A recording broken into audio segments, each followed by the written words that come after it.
Hello friends, welcome to फिल्मी फंडे joinfilms.com। मैं हूं आपका अपना वीरेंद्र राठौर। डबिंग के बारे में मैं आपसे बात कर रहा था कि डबिंग आजकल एक बहुत अच्छा प्रोफेशन है, लेकिन उसके बारे में सही से जानना, सही से समझना बहुत ज़रूरी है। और उसको समझाने के लिए वही लोग अच्छा बता सकते हैं जिन्होंने इसकी शुरुआत की इंडिया में। मेरे साथ हैं आशिम जी और अशोक बख्शी साहब। आराधना स्टूडियो में हम लोग बैठे हुए हैं। सबसे पहले वीडियोस को देखने के लिए चैनल को सब्सक्राइब करें और बेल आइकन को प्रेस करें। आशिम जी, ये जो डबिंग है, ये जो अब हम लोग वर्कशॉप शुरू कर रहे हैं, इसके पीछे ऑब्जेक्ट क्या है मेन? देखिए, मेन ऑब्जेक्ट ये है कि आजकल डबिंग का जो काम है बहुत बढ़ गया है। ओके। हॉलीवुड फिल्म्स भी पहले अगर एक दो डब करते थे एक हर स्टूडियो, आज वो लोग 4 5 6 फिल्में हर साल डब करते हैं। तो 5 6 स्टूडियोज हैं इनटू 6 फिल्में, तो 30 40 फिल्म्स डब हो रहे हैं पर ईयर। ओके। शायद ज़्यादा भी होता हाँ। है। ये तो सिर्फ थिएट्रिकल रिलीज की बात कर रहा हूँ। इसके अलावा नेटफ्लिक्स, अमेजोन वगैरह बहुत सारे फिल्में डब कर रहे हैं, सीरियल्स डब कर रहे हैं। क्योंकि नेटफ्लिक्स में और अमेजोन के ऊपर जो भी फिल्में देखते हैं, जो भी सीरियल्स देखते हैं, ज़्यादातर वो डब करके दिखाते हैं। तो इसलिए आज काम बहुत बढ़ गया है और इसकी वजह से आज हमको ज़्यादा एक्टर्स, डबिंग एक्टर्स की ज़रूरत है। और नए नए टैलेंट्स इसीलिए हम लोग खोजना चाहते हैं, ताकि हमारे पास टैलेंट्स का एक अच्छा बैंक हो। और क्योंकि अलग अलग एक्टर्स के लिए अलग अलग वॉइसेस की ज़रूरत होती है। सही बात है। तो इस तरह से हम इस वर्कशॉप के थ्रू उनको, इस वर्कशॉप के थ्रू हम नया टैलेंट खोज लेंगे। और ये प्रोडक्शन हाउस का एक ट्रेंड भी रहा है। हाँ। फिल्मों से लेकर डबिंग तक पहुंचने के तक, कि जब शक्तिदा ने, राजेश खन्ना उस समय इतने पॉपुलर नहीं थे, राइट, उनको ब्रेक दिया आराधना में, right, and he become a superstar. उससे पहले शर्मिला जी को हमने, डैडी ने ब्रेक दिया था कश्मीर की कली में, राइट।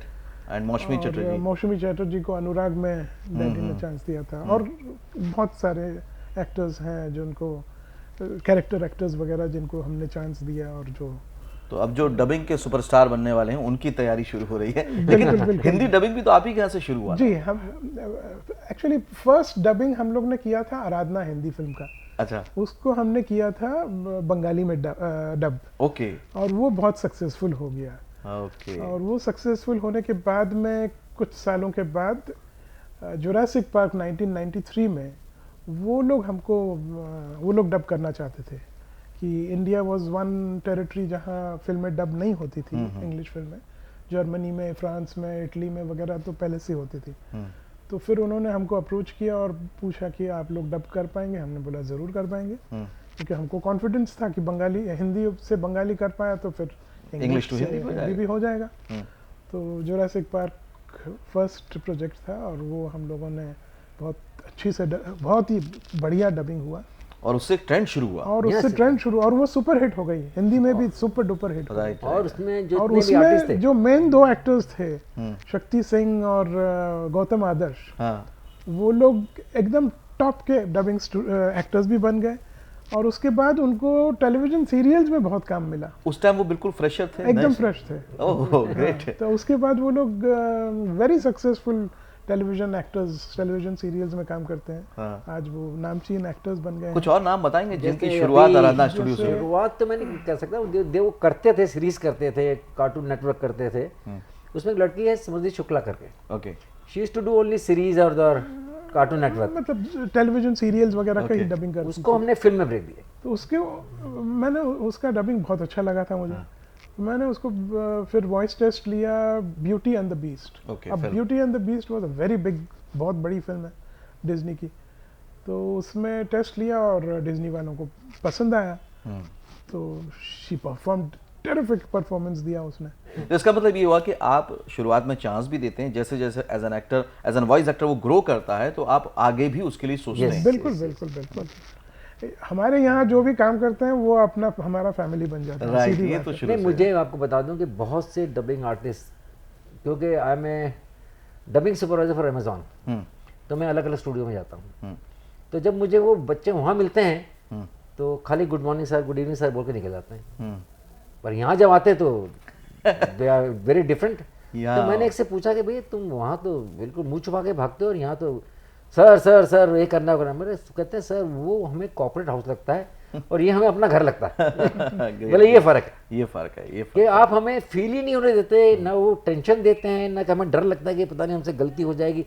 मैं देखिए आदमी गलतियों से सीखता है। Right right. एक हमारी जो सबसे बड़ी सीरीज, सक्सेसफुल सीरीज मैं कह सकता हूँ, fast and furious. Fast and furious, yes. उसकी सारी सीरीज मैंने ही लिखी है और आशिम जी ने डायरेक्ट की है, and they are all super. Very good, very good.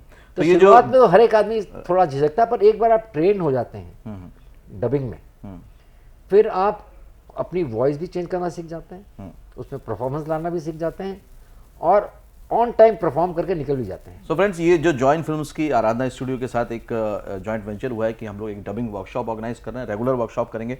तो उसमें जो आपको मेंटर मिलेंगे वो ऐसे मेंटर मिलेंगे जिनके साथ सुन के बैठ के आप बहुत कुछ सीख सकते हैं। खुद आशिम जी क्लास लेंगे, बख्शी साहब लेंगे, और कैसे अप्रोच करना है उस पर छोटी सी क्लास मैं भी लूँगा। आशिम जी, जब आप यहाँ पर क्लास लेंगे तो आप बच्चों को किन किन बातों पर ज़्यादा ध्यान दिलवाएंगे एज ए डायरेक्टर? देखिए, मेन चीज़ तो ये है कि परफॉर्मेंस, और जैसे स्क्रीन पे ओरिजिनल एक्टर ने परफॉर्म किया है उतना ही अच्छा परफॉर्मेंस होना चाहिए। और ऑफ कोर्स वॉइस मैच तो हम लोग करेंगे। उसके बाद में मेन थिंग इज परफॉर्मेंस। वो इमोशन निकल के आना चाहिए, जो भी इमोशन पोर्ट्रे कर रहा है, या एंगर का हो, खुशी का हो, जो भी इमोशन है। तो as a director, as a dubbing director बड़ा चैलेंजिंग नहीं होता? क्योंकि जब आप सीन शूट करते हैं तो पूरा माहौल होता है, को एक्टर होता है रिस्पॉन्ड बैक करने के लिए, लेकिन डबिंग में तो आपको एक रूम में बैठ के करवाना सारे इमोशन। इसके अलावा तो ये बड़ा आपको लेंथ मेंटेन करनी पड़ती है कि जिस लेंथ में वो डायलॉग बोला गया है उसी लेंथ में आना है इसे। तो ये आप उसको टेक्निकली सिखाएंगे? वो टेक्निकली सिखाएंगे। क्या होता है कि इंग्लिश में वर्ड्स कम होते हैं और सेम चीज़ को हिंदी में बोलने जाएं तो ज़्यादा होता है। जैसे आई लव यू 3 शब्द हैं और मैं तुमसे प्यार करता हूँ 5 वर्ड्स हो गए। अब 5 वर्ड को 3 वर्ड के टाइमिंग में ही कंप्लीट करना है, क्योंकि लिप मूवमेंट के साथ। तो this is a technique which हम सिखाएंगे कि थोड़ा फास्टर। आई लव यू बोला वहाँ, मैं तुमसे प्यार करता हूँ, तो ये स्पीड पे मैच करना पड़ेगा। तो ये टेक्निकल बातें सीखने को मिलेंगी। आप सर क्या क्या देखेंगे उसमें खास तौर से? मैं देखूंगा कि जो डायलॉग्स हैं उसमें कहीं गलती ना हो। जिस तरह से हिंदी में मैंने देखा कि बहुत से डबिंग आर्टिस्ट, जो मजे हुए डबिंग आर्टिस्ट हैं, वो भी गलतियां करते हैं। जैसे अभी पिछली फिल्म में जब मैं डब कर रहा था तो उसमें एक जगह डायलॉग था फैल जाओ, तो डबिंग आर्टिस्ट बोल रहा था फैल जाओ। मतलब प नहीं होता इसमें, प होता है। तो एक डबिंग आर्टिस्ट को एक टेक्निकल ट्रेनिंग की एक्चुअली ज़रूरत क्या है? बिल्कुल ज़रूरत है, नहीं तो वो एक तो लिप सिंक करना, राइट, उसका एक टेक्निक होता है जो उसको सीखना पड़ता है। और उसके बाद में वो इमोशन को किस तरह से डायलॉग में बोलेगा। देखिए वीर जी, क्या होता है जब शूटिंग होती है तो एक माहौल होता है, राइट, एक कॉस्ट्यूम होता है। यहाँ ना कॉस्ट्यूम है ना माहौल है, एक कमरा है जिसमें खड़े होकर बिना हिले डुले आपको वॉइस में परफॉर्म करना है। और वो माइक्रोफोन का फेसिंग भी करेक्ट करना है। राइट, ये नहीं कि ये माइक्रोफोन है आप नीचे देख के बोलेंगे, क्या पढ़ने जाएंगे और बोलने जाएंगे तो गड़बड़ हो जाएगी। पढ़ते रहेंगे तो फिर थ्रो नीचे चला गया, थ्रो नीचे चला जाएगा। माइक यहाँ नहीं आ सकता है, क्योंकि माइक यहाँ रखेंगे तो आप पढ़ नहीं सकेंगे। राइट, तो माइक तो यहाँ रहेगा। और पेपर को आप हाथ में भी नहीं रख सकते हैं, क्योंकि आवाज आएगी। तो पेपर नीचे है, माइक इधर है, पर्दा सामने है, और कोई माहौल नहीं है, कोई कॉस्ट्यूम नहीं है, ना हीरोइन है ना विलन है, और आपको मोहब्बत का सीन परफॉर्म करना है कि सामने हीरोइन है। तो ये इमेजिनेशन के साथ साथ आपको परफॉर्म करना पड़ता है, बोलना पड़ता है। That is the part of training. Right, तो इसलिए ट्रेनिंग टेक्निकल मालूम Yes. ट्रेनिंग तो बहुत जरूरी है, हर चीज में ट्रेनिंग जरूरत है। राइट, लगता है कि बहुत इजी है, लेकिन कुछ काम इजी नहीं है और टाइम लगता है। ये नहीं कि 2 घंटे काम किया और आ गया, बिल्कुल नहीं। तो ट्रेनिंग भी चाहिए, फिर धीरे धीरे एक्सपीरियंस भी चाहिए, वो भी सब है। तो जब यहाँ से कोई स्टूडेंट ट्रेनिंग ले लेगा इस जॉइंट फिल्म्स आराधना स्टूडियो की वर्कशॉप से, तो क्या गारंटी उसको काम मिल जाएगा? देखिए क्या है कि पर्दे पर जो एक्टर्स परफॉर्म कर रहे हैं उनका वॉइस मैच होना चाहिए पहली बात। तो वो तो भगवान की देन है, जिसका मैच होगा, नहीं होगा तो नहीं होगा। हम लोग ऑप्शंस दे सकते हैं। हम लोग वॉइस ऐसे कान से सुन के बोल सकते हैं कि 3 वॉइसेस हम लोग सोचते हैं कि इसका वॉइस इसका वॉइस इसका Okay. वॉइस सूट करेगा। या तो हमारे पास जो बैंक है सबका हम लोग राइट बैंक बना लेंगे वॉइस Right. टेस्ट करके, जी और वो सुन के हम लोग डिसाइड कर लेंगे कि ये कैरेक्टर के लिए, ये इस तरह फलाना की एक्टर voice. के लिए ये 3 वॉइसेस को बुला लेंगे और वो लोग परफॉर्म करेंगे और वो जो भी बेस्ट होगा उसको उसको हम- चांस मिलेगा। दूसरा क्या बता जी, जो भी नया डबिंग आर्टिस्ट आता है उसकी शुरुआत हम क्राउड से करते हैं, ओके, ताकि एक्सपीरियंस हो जाए उसको। तो हाँ, ताकि वो 5 लोगों के बीच बैठ के उसकी झिझक दूर हो जाए। बाकी के 4 को देखें क्राउड कि में ये नहीं है कि वो लोग सब नहीं होंगे, एक उसमें- साथ बोल रहे हैं, वन वन one- लाइन ही one- रहेगा। line. One line. जैसे Okay. एक कैरेक्टर ने बोला अरे यहाँ नीचे लाओ, वो दूसरा बोल रहा है उसे गोली मारो, तीसरा Okay. बोल रहा है अब ये क्या आग होता है कि बुझाओ। तो है तो डबिंग ही। है तो dubbing। डबिंग है तो तो है dubbing। ना। इसमें क्या होता है कि एक्सपीरियंस का एक्टर भी होते हैं और नए न्यू कॉमर्स वो भी भी होते एक हैं, मौका है उनको। तो वो क्या वो देखते हैं, ये मौका हर एक को मिलेगा, ये हर एक को मिलेगा। ये हर एक को ये मिलेगा। हर एक को मौका मिलेगा, लेकिन इसके बाद अगर आपने अच्छे से सीख लिया, अप्रोच सही रखा, वो वन लाइनर डायलॉग से शुरुआत आदमी जो देखा शुरुआत कि होती यार है। इसका ये अच्छा बोलता है, ये वन लाइनर में भी मैंने देखा है कि बहुत लोग जो हैं वन लाइनर भी नहीं बोल पाते हैं। ओके ओके, उनका शब्द ठीक से निकलता भी नहीं है। दूसरा क्या होता है कि they come to know each other, और ये बड़ी छोटी सी कम्युनिटी है डबिंग आर्टिस्टों की, काम बहुत ज्यादा है। तो अभी क्या होता है कि जैसे कहीं बात चल रही कि यार वो आर्टिस्ट को बुलाया था वो आ नहीं रहा, तो कोई दूसरा आर्टिस्ट बैठा था, सर वो क्राउड में मैंने एक लड़का देखा था बहुत अच्छा बोल रहा था, ये नंबर लिया उसका मैंने, ओके ओके, तो दो ऐसे तुरंत भी उसको बुला लेते हैं। तो this way you start getting work. Okay, तो इट मींस ये हुआ कि आपको काम तो मिलेगा, लेकिन आपको डिपेंड करता है कि एक एक लाइन को आप अच्छे से बोलना शुरू करें, परफॉर्म और आप बढ़ते जाएंगे। दूसरे डबिंग आर्टिस्ट, दूसरे डायरेक्टर्स सबके साथ काम करें। सबके साथ काम करेंगे तो आप उनके साथ कैसा, सबसे जरूरी है behaviour, right right. You should be well behaved. ये अचानक इतनी बाढ़ कैसे आ गई? डबिंग आर्टिस्ट की रिक्वायरमेंट बाहर नहीं कहूँगा सर, ये मैं सुनामी कहूँगा। अच्छा, जब से ये अमेजोन, नेटफ्लिक्स और तो इस तरह से ऑप्शन बहुत ज्यादा lot of dubbing work, lot of dubbing 900 फिल्में बन रही हैं आज, एंड 900 फिल्मों का बंगाली हो, कन्नड़ हो, तमिल हो, तेलुगु हो, भाई 16 हर ऑफिशियल पिक्चर का लैंग्वेज आज है, ऑल इंडिया मार्केट हो गया और सबके लिए विन विन सिचुएशन। और सबके लिए विन विन सिचुएशन हो गया है। तो इतने डबिंग आर्टिस्ट कहाँ से लाएंगे? प्रॉब्लम हमारे लिए डबिंग इसके आर्टिस्ट। अलावा ये तो चलो 20% काम है, 80% काम टेलीविजन का है। ओके, नेटफ्लिक्स, अमेजोन वगैरह जो है, हाँ। और बाकी दूसरे चैनल्स भी इस तरह से, अभी डिज्नी भी शुरू करने वाला है एक जी Jio will be a very big platform for entertainment. तो ये सब जो है अभी तो मेरे ख्याल से 20% काम है, ये 100% होने वाला है। मतलब ग्रोइंग स्टेज पे। Yes, Growing yes, बहुत stage है, grow कर ये रहा है। शुरुआत And है। it's growing very ये fast। शुरुआत है सिर्फ। तो इसलिए Growing जितने very लोग fast। अभी से इसके लिए प्रिपेयर हो जाएं, बिल्कुल, ट्रेंड हो बिल्कुल। जाएं, Yes, yes, yes। तो बहुत अच्छा। अच्छा, ये एक्टर्स के लिए भी कहीं ना कहीं एक सेकंड जॉब या सर्वाइवल के लिए बहुत अच्छा है। तो डेफिनेटली बहुत अच्छा है। क्या है, आज एक एक्टर, देखिए एक्टर को तो ये नहीं है ना कि हर वक्त उनके पास काम होता है। राइट, आज एक सीरियल आया, सीरियल में काम किया, उसके बाद में गैप आ गया 15 दिन का, वहां पे लुक भी मैटर करता है, जो हर जगह मैच नहीं होगा। तो अब 15 दिन का गैप आ गया, कुछ काम नहीं है, डबिंग का काम हो गया, हाँ, या स्टेज पे काम मिल गया, कहीं परफॉर्मेंस, मतलब तो अलग अलग आज सारे एवेन्यूज हैं। Now vast scope. तो कोई और आजकल डबिंग में भी फीस काफी डिसेंट हो गए हैं। ओके, नॉर्मली मुझे रेंज बताएंगे आप, जो नया आर्टिस्ट शुरू करता है सर, और कहाँ तक देखिए, जा सकता है? वो तो 1000 रुपये से लेके 5 लाख तक है। अच्छा, 5 लाख तक मिलता है वैसे फिल्म? यस, आज सक्सेसफुल जो टीवी एक्टर्स वगैरह हैं या फिल्म एक्टर्स, आज जो फिल्मों का मतलब डब फिल्म्स,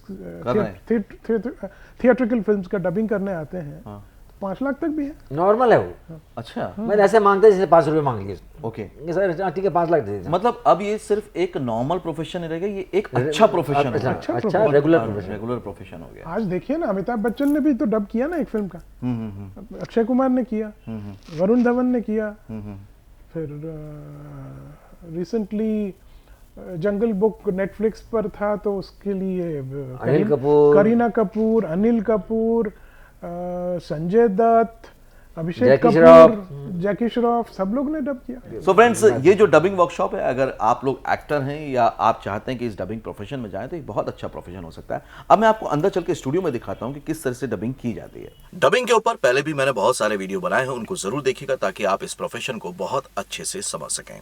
डबिंग जब भी होती है इस तरह के स्टूडियोज में होती है, पहले बहुत बड़े बड़े स्टूडियो में भी होती थी, लेकिन अब छोटे मतलब मिनी स्टूडियोज में भी होती है। डबिंग में अपॉर्चुनिटी बहुत बढ़ गई है, काम बहुत बढ़ गया है, बहुत सारा काम है। मैंने भी अपनी करियर की शुरुआत में बहुत बार डबिंग की है, बहुत सारी फिल्मों में, एनिमेशन फिल्म्स में। तो आज बहुत दिनों बाद इस तरह के स्टूडियो में बैठकर डबिंग करने में बहुत मजा आ रहा है, आपको बताने में, सिखाने में बहुत मजा आ रहा है। अभी मैं एक छोटी सी क्लिप आपके सामने ट्राई करता हूं, आप भी देखिए, आपको अच्छा लगेगा। ये इस तरह से हेडफोन लगाया जाता है और उसके बाद यहां से मास्टर साउंड मिलता है जो कि एक्चुअल साउंड होगा उसको सुनते हुए, उसके पेस का ध्यान रखते हुए, उसके इमोशंस या जो एक्सप्रेशंस है उसका ध्यान रखते हुए फिर यहाँ पर डबिंग की जाती है इस माइक पर। लेकिन ध्यान रखना पड़ता है कि आपको जो माइक फेस करना है, ऐसे सामने रखना है। तो कभी भी अगर जो ब्लो वाले शब्द आते हैं तो आपको थोड़ा सा क्रॉस माइक करना है। जो दूरी रखनी है माइक से वो रिकॉर्डिस्ट दादा जो भी होते हैं, साउंड रिकॉर्डिस्ट जो होते हैं, वो आपको बता देते हैं कितनी रखनी है, आपको उसका ध्यान रखना होता है। अब यहाँ पर जैसे आप ये देख रहे हैं मेरे हाथ में ये रिस्ट वॉच है, घड़ी है, ये हल्की सी आवाज़ आ रही है, जबकि नॉर्मल ज़िंदगी में इससे कोई फ़र्क नहीं पड़ेगा। लेकिन यहाँ पर क्योंकि ये साउंड प्रूफ स्टूडियो है, ये ज़रा सी आवाज़ भी डिस्टर्ब कर सकती है। तो अगर आप डबिंग करते हैं तो प्लीज़ इस बात का ध्यान रखें। ये जो माइक होते हैं इतने सेंसिटिव होते हैं और क्योंकि साउंड प्रूफ है तो ज़रा सी आवाज़, जैसे कि ये जो लिप्स की भी आवाज़ आई, इतना भी वो साउंड पकड़ लेता है। तो आपको बहुत ध्यान से डब करना होता है। लेकिन ये इतना मुश्किल भी नहीं है, आप इस बात से ये मत अंदाज़ा लगाइए कि बहुत टिपिकल काम है। एक बार अच्छे से टेक्निकल ट्रेनिंग के बाद, प्रैक्टिस करने के बाद आप ये काम आसानी से कर सकते हैं। हाँ, ये ज़रूर है कि इसकी ट्रेनिंग बहुत ज़रूरी है, सीखना बहुत ज़रूरी है, बिकॉज ये एक टेक्निकल आर्ट है। वॉइस एक्टिंग हो गई, लेकिन उसको परफॉर्म कैसे करना है, लिप पे सिंग कैसे करना है, वॉइस का थ्रो कैसे रखना है, और क्योंकि आप किसी दूसरी पर्सनैलिटी के लिए डब कर रहे हैं तो उसने जिस तरह का पूरा एक्शन किया है और जो इमोशन उसने प्ले किए हैं, उसके फेस पे जैसा दिखता है, उस तरह की चीज़ों को आपको मैच करना है। इसके साथ ये भी ध्यान रखना कि उसने जिस तरह से पॉजेज लिए हैं, आपको भी उसी तरह से पॉजेज लेने हैं। गुड मॉर्निंग मेरे प्यारे बच्चों। पीट अभी भी सोया हुआ है, लेकिन बहुत जल्द अपने रोजमर्रा के काम निपटाने के बाद वो उठने वाला है। चलो देखते हैं। एक बार और दे दीजिएगा सर। गुड मॉर्निंग मेरे प्यारे बच्चों। पीट अभी भी सोया हुआ है, लेकिन वो जल्दी अपने रोजमर्रा के काम निपटाने के बाद उठने वाला है। चलो देखते हैं। Okay, right sir? Okay, fine. या सर। गुड मॉर्निंग मेरे प्यारे बच्चों। पीट अभी भी सोया हुआ है, लेकिन बहुत जल्द रोजमर्रा के काम निपटाने के बाद वो उठने वाला है। चलो देखते हैं। सही सर? Okay, thank you. तो जो मैंने अभी डब किया अंदर स्टूडियो में बैठकर, उसको यहाँ पर सही से रिकॉर्ड किया गया और वो आप देख रहे हैं ग्राफ में आपको वॉइस दिख रही है और यहाँ पर विजुअल है। तो एक बार मैच करके देखते हैं कैसा दिखता है, दिखाइएगा। गुड मॉर्निंग मेरे प्यारे बच्चों। पीट अभी भी सोया हुआ है, लेकिन बहुत जल्द रोजमर्रा के काम निपटाने के बाद वो उठने वाला है। चलो देखते हैं। मुझे लगता है अच्छी खासी ठीक ठाक सी डबिंग कर ली है मैंने, भूला नहीं हूँ अभी। आप अशोक बख्शी साहब को जानते हैं, जो कि डबिंग डायरेक्टर हैं। डबिंग की जितनी स्क्रिप्ट्स आपने देखी हैं बड़ी बड़ी फिल्मों की, जुरासिक पार्क, बहुत बड़ी बड़ी फिल्में, उनकी जो स्क्रिप्ट हिंदी में आप देखते हैं वो इन्होंने लिखी है। और इनसे तो आप मिल ही चुके हैं। इनका आपने एक वीडियो देखा था साउंड रिकॉर्डिस्ट का, क्या सर? Yes sir. तो अपने व्यूवर्स को आए तो कहो सर। Hello sir. तो जिन्होंने इनका वीडियो ना देखा हो एक बार देख लें, ताकि आपको सीखने का, समझने का मौका मिले कि साउंड रिकॉर्डिंग एक्चुअली होती क्या है। सो फ्रेंड्स, ये था आज का वीडियो डबिंग के ऊपर। मैंने डिटेल में इसलिए बताया कि बहुत सारे लोग डबिंग वर्कशॉप के बारे में डिटेल में नहीं जानते। मुझे बहुत खुशी है कि जॉइन फिल्म्स एक टाई अप कर सका आशिम जी के साथ में, आराधना स्टूडियो के साथ में, अशोक बख्शी के साथ में, क्योंकि ये लोग इतने एक्सपीरियंस्ड हैं डबिंग के काम में कि यहाँ से कई सारे स्टूडेंट हैं जो स्टार बन के निकले हैं डबिंग में। तो मेरी तो हमेशा जॉइन फिल्म्स में ख्वाहिश यही रहती है कि आप जितने लोग भी इस फिल्म इंडस्ट्री में काम करना चाहते हैं, मैं आपको ऐसी ऐसी चीज़ें बताऊं जिससे कि आप काम भी अच्छा करें, आप अर्न भी अच्छा करें और आप एक सक्सेसफुल करियर में रहें। अभी जो डबिंग है ये बहुत अच्छा प्रोफेशन है, मैं शुरू से कहता आया हूँ, लेकिन अब आज के बाद आपको बिल्कुल भी घबराने की जरूरत नहीं, क्योंकि डबिंग करने के बाद जैसा कि आशिम जी ने साफ कहा कि हो सकता है आपको जो मेन किरदार है उसके लिए तो आपकी वॉइस जो है वो टेस्ट ली जाएगी, सैंपल के लिए, लेकिन वन लाइनर आप शुरू से ही करना शुरू कर सकते हैं। ये 3 दिन की वर्कशॉप होगी। अगर आप लोग इंटरेस्टेड हैं तो जॉइन फिल्म से कॉन्टैक्ट जरूर कीजिएगा। जॉइन फिल्म्स में और भी बहुत सारे वीडियो अवेलेबल हैं जिनसे कि आपको प्रॉपर प्रोफेशनल गाइडेंस मिलेगी। भले ही आप एक्टर बनना चाहते हो, राइटर बनना चाहते हो, फिल्म मेकर बनना चाहते हो, सिंगर बनना चाहते हो, आपको हर तरह के इस पर वीडियो मिलेंगे। भले वो फेक ऑडिशंस पे हो कि ऑडिशन कैसे देने चाहिए, इस पर भी डिटेल वीडियो अवेलेबल है। इसी तरह के इन्फॉर्मेटिव और बहुत अच्छे वीडियो लेकर आता रहूंगा। तब तक के लिए देखते रहिए, सीखते रहिए, जमे रहिए all the very best. I will join film someday.